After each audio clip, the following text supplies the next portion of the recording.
What's good, gamers? Haven't made a video in a really long time, and I apologize for the mic quality before I start this video.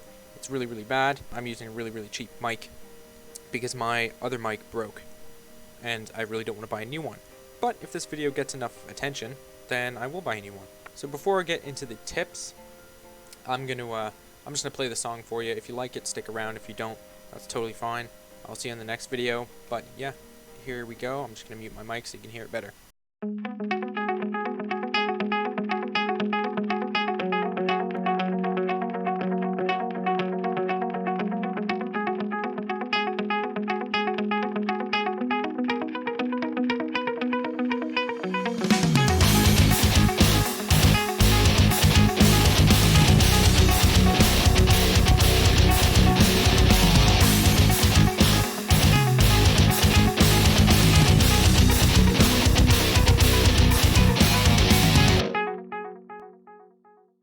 So yeah, that was a song, or really just a snippet of a song.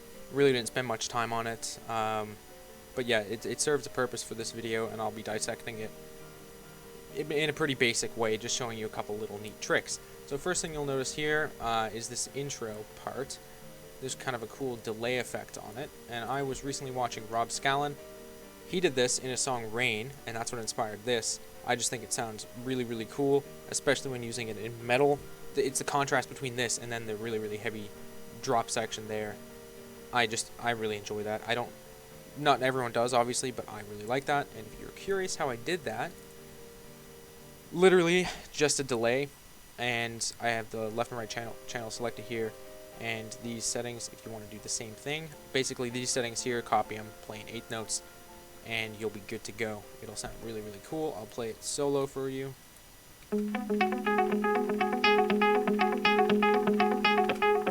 Without the delay.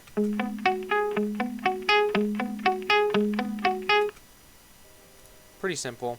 Obviously I have an EQ on here, but that's just to make it fit with everything else so it doesn't drown out some of the mids in this stuff.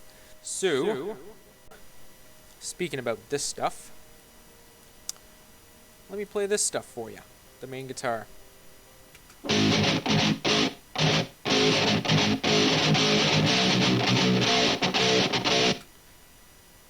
So yeah, as you can tell, it's low.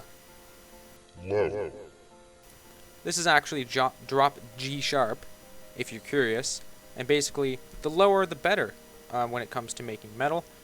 You want it as low as possible, so basically if you have more strings, that's better. If you want to go an octave lower than this, that's better. If you want to pick up your bass guitar and put some distortion on that and tune that down an octave, that's even better. Now my second tip for this is, you can obviously see there's 2 tracks per each section of recorded guitar here.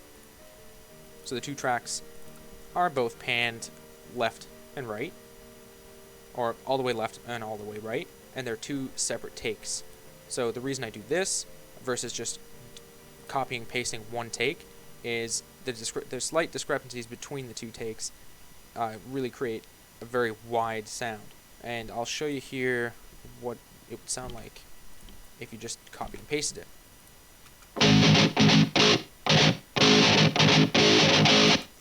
Versus 2 takes. So obviously the 2 takes sounds way wider. It sounds full. It sounds more professional, especially when you have all the other tracks playing as well. Really adds to making it sound like a full, complete professional song. Super simple, super easy little tip there. So yeah, those are my 2 tips for recording lead guitar. Basically as low as possible and double track. Now my next couple of tips and last couple of tips are for the drums. So basically the first tip is use as many different velocities as you can that sound good for the different instruments. So for the kick drum, you can see I only use 2 different velocities, and that's pretty dumb of me, but I was lazy. Don't be like me, because the more velocities you have, the more realistic it sounds. The slight differences between each velocity makes it sound like a real person is playing real drums, versus just the exact same sample repeated over and over, which you will be able to notice if you want a finished track that won't sound very good. So you want as many velocities as you can that sound good, and that's really easy to do if you have a program like, let's say, Perfect Drummer. Great program, bunch of different velocities you can use per kick, per snare, and everything. I'm just using this free sample pack because I want to make this tutorial easy for anyone to use. You don't have to spend any money to do this. So yeah, there were more than just these, but I got lazy and I just did the two. Now with the snare, same thing. I don't have multiple tracks, but I did use different velocities for the snare, and that's especially noticeable up here at the front. I'll solo this for ya.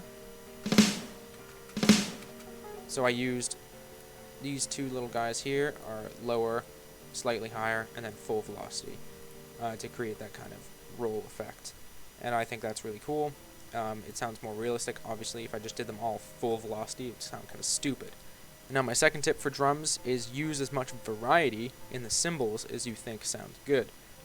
Now, this depends person to person, kit to kit, but I just used basically a couple different crashes for my variety. I had one different hi-hat there, and then I just repeated this hi-hat all the way along. And I wasn't able to get multiple velocities for this hi-hat because it's from a sample pack. But if you are able to get multiple velocities, obviously that would sound a little bit better. So basically, different velocities again, and then just variety. Variety is always good, and it's something you won't notice if your track's done right. But if you don't use variety, you won't notice that it all sounds the same, and that's bad. And you don't want people focusing on the fact that it sounds the same. You want people focusing on your sick-ass riffs and your sick production. So basically, those are my simple couple little tricks there for recording metal. Hope you enjoyed. I might be uploading another video in the next 3 years, so just stay tuned for that. Thanks for watching. Peace.